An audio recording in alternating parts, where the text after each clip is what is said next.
Olá, eu sou a Karine Shukri-Delai e hoje nós estamos no GuiaCast, que é o podcast da Guia Saúde, com a participação da doutora Heloísa Bart, que é coloproctologista, e nós vamos bater um papo super interessante sobre doenças intestinais, câncer coloretal e também as novas tecnologias, como por exemplo o laser de CO2, que é muito utilizado para tratamento de algumas dessas patologias.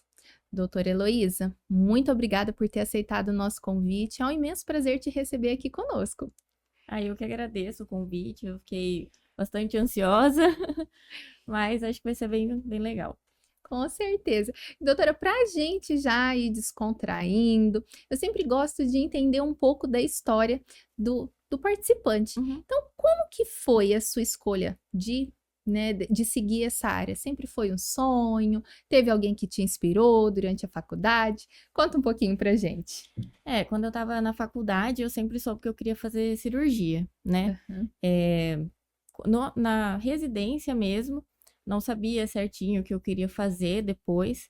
Eu tive uma preceptora, né, que era coloproctologista, a doutora Ediala, e daí, conforme eu fui acompanhando ela, eu fui me apaixonando pela especialidade. Então, acho que foi bem específico assim mesmo, sabe? E hoje eu sou apaixonada, eu adoro o que eu faço.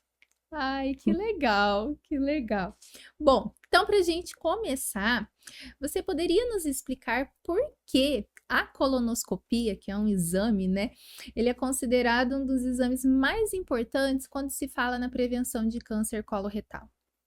Bom, a colonoscopia, ela é importante para a prevenção, porque é um exame que, durante o exame, né, a gente consegue visualizar todo o intestino grosso, né? E nesse momento a gente consegue identificar lesões, né? Antes delas virarem tumores em si. Então, a colonoscopia, além dela ser um diagnóstico, ela também é um tratamento, né? Então, durante o exame, a gente já consegue remover esses pólipos. É, então, dentre de todos os exames que a gente tem, ele é muito bom para prevenção, porque ele é um dos únicos que permite, além da prevenção, diminuir a incidência e a mortalidade desses pacientes. É, tem bastante receio, né, quando se fala em colonoscopia, as pessoas ficam com muito medo. Acho que por conta que se fala que a preparação é difícil, tudo. Mas o que que você, né, com a sua experiência diz?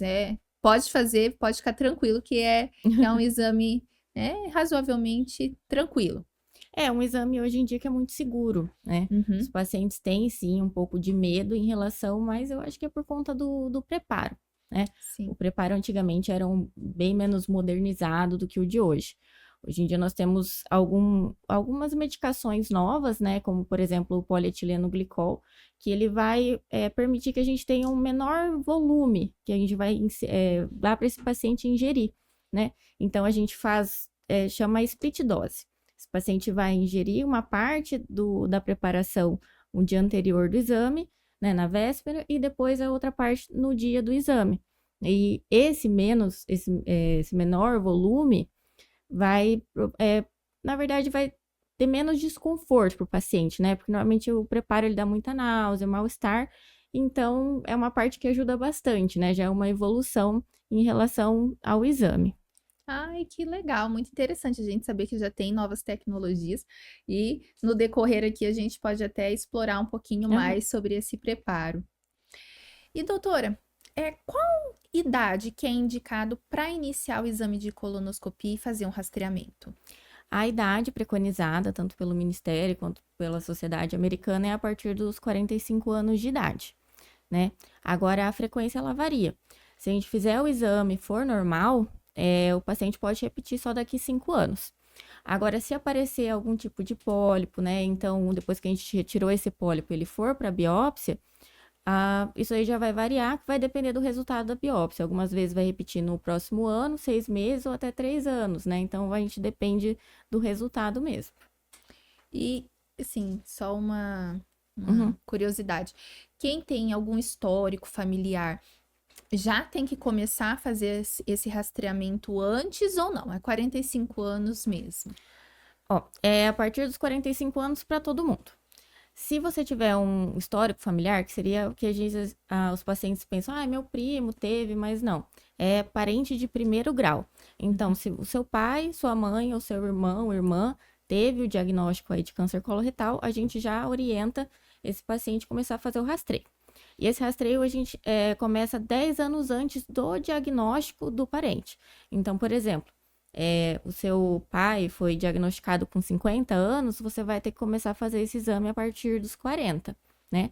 Salvo, por exemplo, 60 anos foi o diagnóstico, não vai começar com 50, vai começar a partir dos 45 mesmo.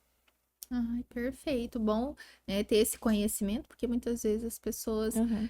não sabem, acaba, então vou seguir os 45 mesmo. Então, se tem alguém da família que, né, algum parente próximo mesmo, é importante fazer já esse acompanhamento. Eu acabo falando para os meus pacientes que foram diagnosticados com câncer já avisar toda a família, falar, ó, vamos começar aí fazer o rastreio.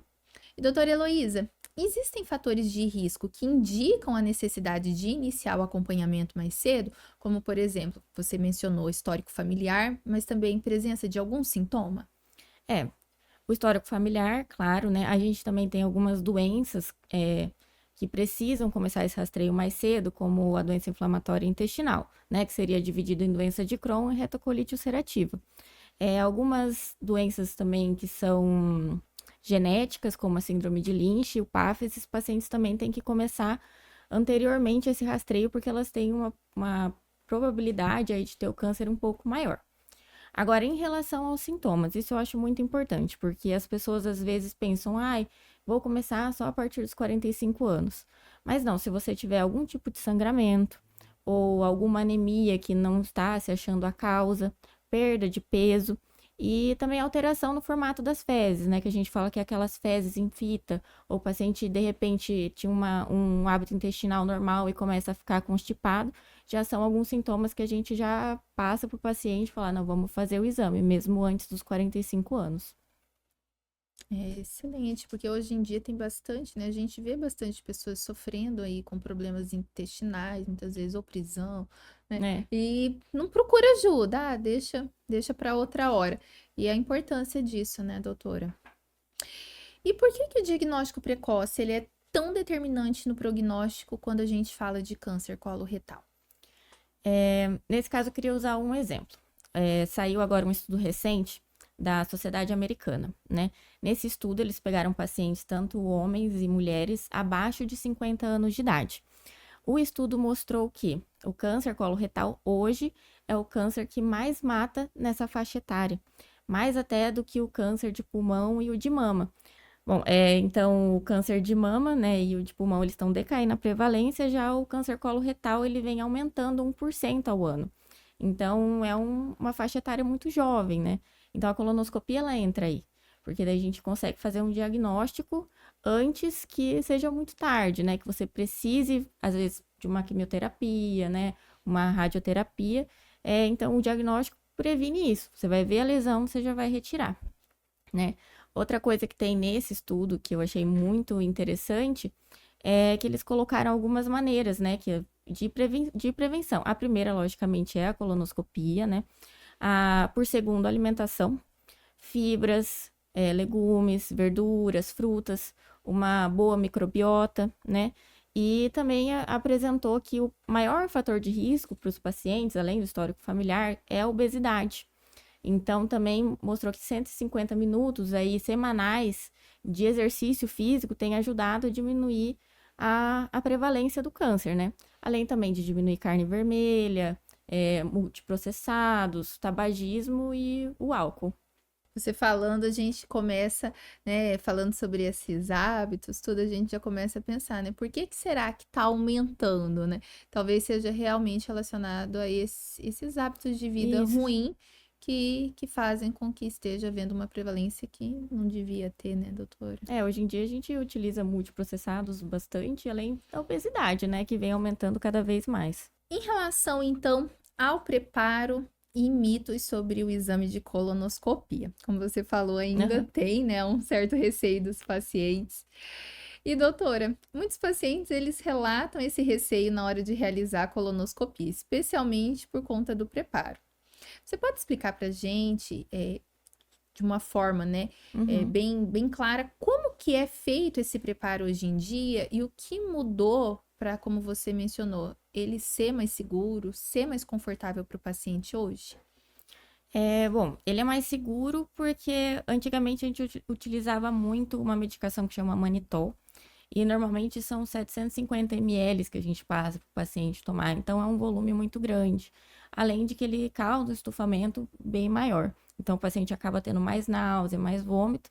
E até quando o paciente acaba vomitando, como o preparo não vai ser muito bom, né? Então, hoje em dia, com essas novas medicações, como eu tinha falado anteriormente, que é o polietileno glicol, a gente diminui bastante a quantidade de líquido que esse paciente vai tomar quando misturado nessa solução, que é só 250 ml. Então, o paciente vai tomar na véspera uma parte e depois a outra parte já no dia do exame. Vai ser associado também a algumas medicações laxativas e a dieta é a dieta líquida daí sem resíduo nenhum. E 4 horas antes do exame tem que estar em jejum, porque senão o anestesista ele não vai sedar o paciente de jeito nenhum. E doutora, uma curiosidade, dúvida minha mesmo. Quantas horas antes que inicia esse preparo? Então, Hoje nós recomendamos aí, estamos iniciando mais ou menos umas 8 horas antes. Dependendo, até 4 horas antes, assim, dá para iniciar, depende do tipo de medicação. Porque também varia, não vai ser para todos os pacientes que a gente vai passar o mesmo preparo, né? Depende da idade, depende também do tamanho, do peso, então a gente consegue variar bastante, então é bem individualizado. eu tô até perguntando, né, como eu disse, curiosidade, porque minha mãe, por exemplo, tinha horror a fazer o exame e por conta do preparo. Aham. Aí, talvez, né, com essas novas Não, tecnologias, sim, tem que conversar ela, assim. ela fique mais confortável. E, doutora Heloísa, existem contraindicações ou situações em que esse exame ele não é recomendado para o paciente? Sim, existem. Algumas são mais relativas, né, que podem ser individualizadas para cada paciente, por exemplo, quem tem problema cardiovascular ou pulmonar, e também quem usa anticoagulante, né, porque o anticoagulante tem que ser parado aí antes de fazer o exame, dependendo da medicação, até 7 dias antes, porque como a gente vai realizar, se tiver alguma lesão, a polipectomia, né, que é a retirada do pólipo, pode ser que tenha um sangramento um pouco a mais, né? Então, por isso é bem individualizado. Agora, as situações que a gente não faz o exame de jeito nenhum é quando o paciente já está com alguma infecção no abdômen, né? Uma infecção grave, ou aquele paciente que já tem uma perfuração abdominal, porque quando a gente coloca o colonoscópio, ele injeta ar, né? Porque é para a gente conseguir visualizar o intestino. Então, se ele já tem uma perfuração, a gente vai acabar injetando ar dentro do abdômen do paciente, o que piora muito a situação dele. E também pacientes que estão instáveis, né? Que às vezes estão numa UTI, e porque a gente, para fazer a colonoscopia, precisa de um preparo, né? Precisa estar com o intestino limpo, porque senão a gente não vai enxergar nada, né? Vai estar cheio de fezes. Então, se esse paciente está instável, não tem como a gente dar um monte de líquido para ele conseguir esvaziar ali e limpar o intestino. Então, é isso que você falou, né? É um procedimento bem personalizado, bem Isso. individualizado. Então, vale o paciente buscar realmente o profissional e entender, né, qual que vai ser o momento certo dele estar fazendo, né, doutora? Uhum. E, doutora, quais mitos sobre a colonoscopia ainda precisam ser desmistificados para aumentar a adesão ao rastreamento preventivo? Eu acho que o que a gente já falou, né? Que eu acho que é o mais importante, que é o preparo. E os pacientes também têm muito medo de dor. Acha que vai fazer acordado, mas não, hoje em dia, sedação. Vai lá, vai dormir, não vai nem lembrar. Acordou, o exame já acabou. Acho que também tem o paciente que ele fica angustiado, né? Ai, será que eu vou acordar, né? O medo da anestesia, mas é outro tipo de anestesia. Como que é essa anestesia? Só para a gente esclarecer para quem está nos ouvindo. É uma sedação leve, né? É com uma medicação que a gente chama de Propofol, que ele é um hipnótico, né? O paciente vai dormir e não vai lembrar do exame. E ele tem uma duração curta, né? Então, quando a gente para de aplicar ele, logo o paciente já acorda. Mas isso eu acho importante, o exame, né? Sempre ser acompanhado de um anestesista. Porque daí ele vai monitorizar, né? Vai ver como que tá o coração, como que tá a saturação, né? Enquanto a gente só foca ali no exame, não precisa ficar preocupado ali com o paciente, né? Então, é um procedimento, um exame que ele não é feito no consultório, ele precisa de um centro cirúrgico ou não? Não, pode ser feito sim no consultório. Cada consultório que tem ali o aparelho de colonoscopia tem um local próprio para isso, né? Então, pode ser feito sem anestesista do lado, né? Porque o médico, ele é capacitado para fazer anestesia também. Mas em casos em que o paciente tem, por exemplo, alguma alteração cardíaca, pulmonar, paciente mais idoso, aí eu recomendo fazer já ir no ambiente hospitalar. Excelente, fica aí um esclarecimento para quem está nos ouvindo. Então, doutora, agora a gente vai falar um pouquinho sobre os avanços tecnológicos, uso de laser CO2, né? Então, nos últimos anos, a tecnologia ela trouxe diversos avanços à coloproctologia. E o uso do laser de CO2 é um deles. Você pode comentar com a gente um pouquinho o que é esse laser, qual que é a função, né, dele para os pacientes? Bom, o laser realmente veio para inovar, tanto o laser de CO2 quanto o de diodo. Como que eles funcionam? Eles são muito mais precisos, né? Quando a gente vai fazer o corte ali no paciente, por exemplo. Essa precisão leva a um trauma menor quando a gente faz a retirada da lesão. Então, ao mesmo tempo que a gente está retirando, ele também já vai coagulando. E como essa precisão é maior, o paciente consegue voltar depois à sua rotina bem mais rápido do que, por exemplo, com um corte igual a gente fazia antigamente. E tem um tempo de recuperação, assim, mínimo que você fala, olha, precisou fazer o laser, tem que ficar X dias de repouso ou não? Na verdade, vai variar do tipo de procedimento que a gente vai fazer. Mas eu falo assim que não tem um período mínimo, porque varia muito de cada paciente. Normalmente eu vejo como que ele tá no outro dia, pergunto. Tem paciente que com 2 dias já volta à vida normal, e já tem paciente que tem um pouquinho mais de dor, demora mais ou menos uns 7 dias. Então isso aí varia bastante. A gente vai acompanhando. Outra pergunta. Você mencionou o laser de CO2 e outro tipo de laser. Qual seria a diferença? Você gostaria de mencionar um pouco quando que você utiliza um, quando que você prefere utilizar o outro? Bom, o laser de CO2, né, ele tem várias ponteiras, né? A gente consegue que a ponteira é o que conecta ali, que a gente ou vai fazer um corte, ou ele também pode até fazer o clareamento, né? Que a gente faz hoje em dia o clareamento anal também, que é o mesmo laser. O laser de CO2 é o mesmo laser que a gente usa no rosto, né? Que as dermatos usam, que faz aquele quadradinho, é o mesmo laser, né? Agora, o laser de diodo, ele vem como se fosse uma ponteira. Aí ele já é utilizado para tratamento de cisto pilonidal e fístula anal, que a gente vai colocar essa ponteira fininha dentro da lesão e ela vai queimar e essa lesão vai fechar. Então não precisa de corte. Por isso que a pessoa volta aí para sua rotina bem mais fácil e a dor é bem menor. Nossa, que legal. Muito interessante saber desses avanços tecnológicos, né, doutora? E que existem hoje possibilidades de fazer Uhum, procedimento sem precisar ficar cortando, e sim. fica cicatriz, e dá ponto, né? Porque isso muitas vezes acho que assusta os Aham. pacientes, né? E doutora, em quais situações o laser de CO2 ele pode ser utilizado? E quais os principais benefícios dele em relação aos outros métodos que eram utilizados de forma tradicional? Bom, eu acho que em relação aos benefícios vai ser isso, porque o paciente vai, como é mais preciso, vai ter menos trauma e, consequentemente, menos dor ali no pós-operatório, né? O que a gente mais utiliza é no caso de hemorroida, mas dependendo ali da hemorroida, né, precisa de uma avaliação.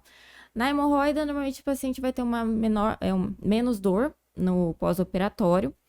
Também é muito utilizado em fissura anal crônica. A fissura é como se fosse um rasgo ali que a gente tem na parte do ânus, que o laser vai estimular o colágeno e vai, como pode dizer, vai acelerar a cicatrização desse paciente, além de diminuir também um pouquinho o espasmo e a dor. Outro caso que a gente utiliza bastante também no caso do HPV, que a gente chama de condilomas, que são aquelas lesõezinhas que o HPV faz, como é um corte muito mais preciso, facilita muito a retirada sem precisar aumentar muito a área. E outra parte que eu gosto bastante é na relação aos plicomas anais, que os plicomas anais são as pelezinhas ali que ficam em excesso, às vezes, ali no ânus, que muitas vezes incomodam muito os pacientes. Mesmo sendo pequenininha, diminui bastante ali a higiene, né? Piora bastante. Então, quando a gente retira isso aí, o paciente normalmente tem uma qualidade de vida muito maior. E além do clareamento anal, que a gente consegue fazer também, que eu acho que o laser trouxe para a Procto essa parte que antes não era muito vista, né? Que é a parte estética. Hoje em dia, tanto com o clareamento quanto com a retirada do plicoma, foi um avanço muito grande, na verdade, porque os pacientes não chegavam assim, falavam, olha, eu estou incomodado com essa pelezinha, eu estou incomodada com a cor que está ali ao redor do meu ânus, né? Então, conforme até eu fui fazendo os vídeos ali no Instagram, o pessoal começou a olhar e falar assim, nossa, dá para tirar isso, que legal, e incomoda muito. A gente acha que não, mas é porque as pessoas não falam muito por conta de vergonha, mas chega bastante. Nossa, que interessante isso que você está falando, né? É como a questão da estética, né? Ela é importante. Sim. Então, você falando na sua área, né? Eu também conheço outras pessoas de outras áreas e a gente está conseguindo tirar, né? Muitas vezes aquele mito. Tabu, é. As pessoas têm vergonha de falar, né? Quando se fala em partes íntimas, as Uhum. pessoas têm certo receio.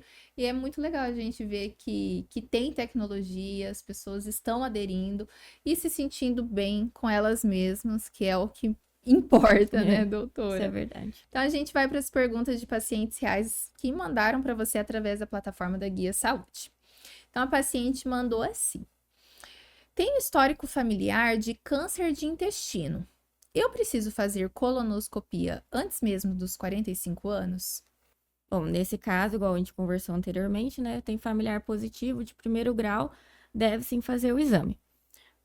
Como que vamos fazer esse cálculo, né? A partir dos 45 anos, sempre para todos, né? Mas vai depender do ano, né? Qual idade que o seu familiar foi diagnosticado, né? Então, pode ser sim que você tenha que fazer antes dos 45 anos, se, por exemplo, né, seu familiar foi diagnosticado com 50, você faz com 40. Se for com 45, você já vai começar com 35 anos. Isso se não tiver nenhum É, isso sintoma, se não né? tiver nenhum sintoma.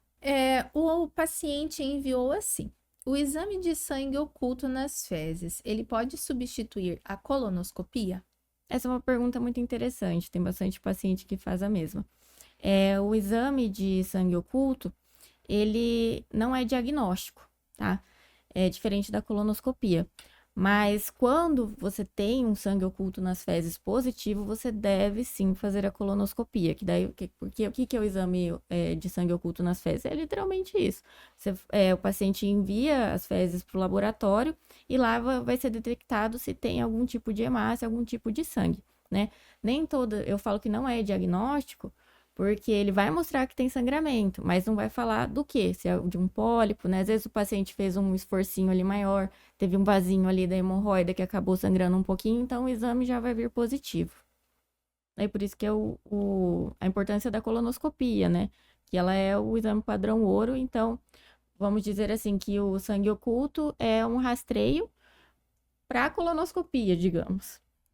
E, doutora, tem como o paciente suspeitar desse sangue oculto nas fezes ou não? Só fazendo realmente o exame para saber, não tem como ele ver, porque eu acredito que o sangue vivo seja mais Isso fácil, a é. pessoa detecta. Agora, o oculto não tem nenhum outro. Não, não é muito difícil, assim, também, né? Porque ele detecta pouco sangue, né? Às vezes as fezes passam ali e a gente acaba não vendo. E o paciente enviou assim: o laser de CO2, ele vai ser usado apenas para hemorroidas ou também pode ser utilizado para outras doenças anorretais. Ele não é utilizado só para hemorroida, né? Para fissura, para os plicomas, né?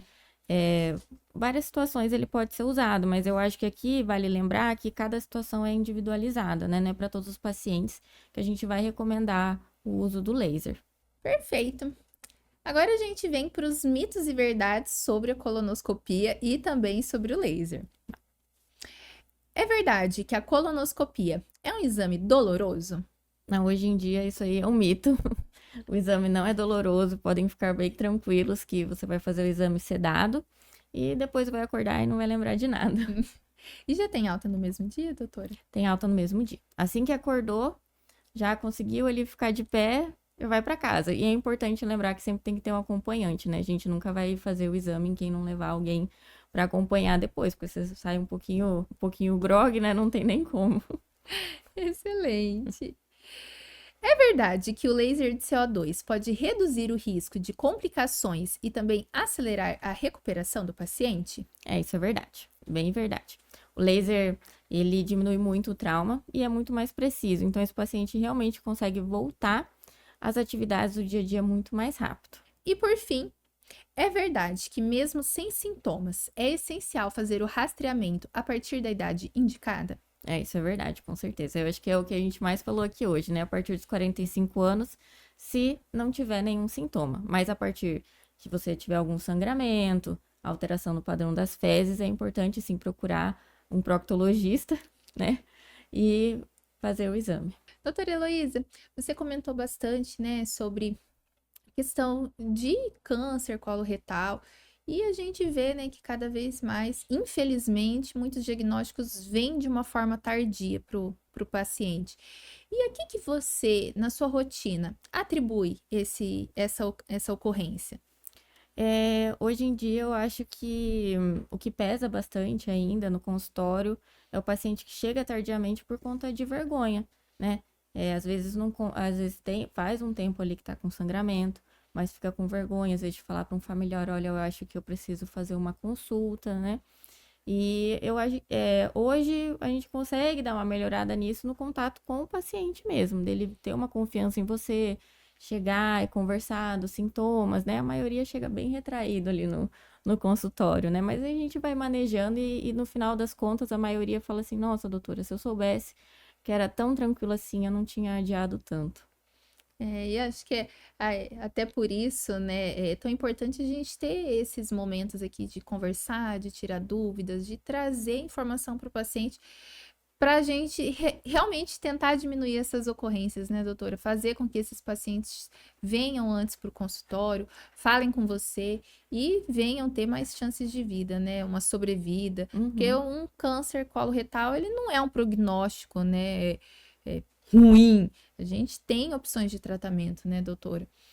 Bom, doutora Heloísa, nós chegamos ao final do nosso podcast. Foi um imenso prazer te receber aqui. Então, hoje estreando o primeiro podcast de 2026.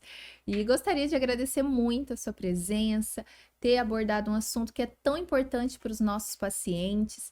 Então, eu gostaria que você deixasse uma mensagem para quem está nos ouvindo. Então, aquele paciente que está com receio, como você mencionou, tem vergonha, ou aquele paciente que já está fazendo algum tratamento. Que mensagem você gostaria de deixar para quem está nos ouvindo? Então, eu acho que o medo da colonoscopia é maior do que o exame em si. Temos muitas tecnologias hoje que ajudam muito a coloprocto. E cuidar do intestino é cuidar da saúde e melhorar a qualidade de vida. Então, é um cuidado. Doutora Heloísa, obrigada mais uma vez por ter aceitado o nosso convite. Foi um imenso prazer conversar com você sobre esses assuntos. Tenho certeza que o nosso público também vai amar. Eu que agradeço. Acho que o importante é levar informação para todo mundo.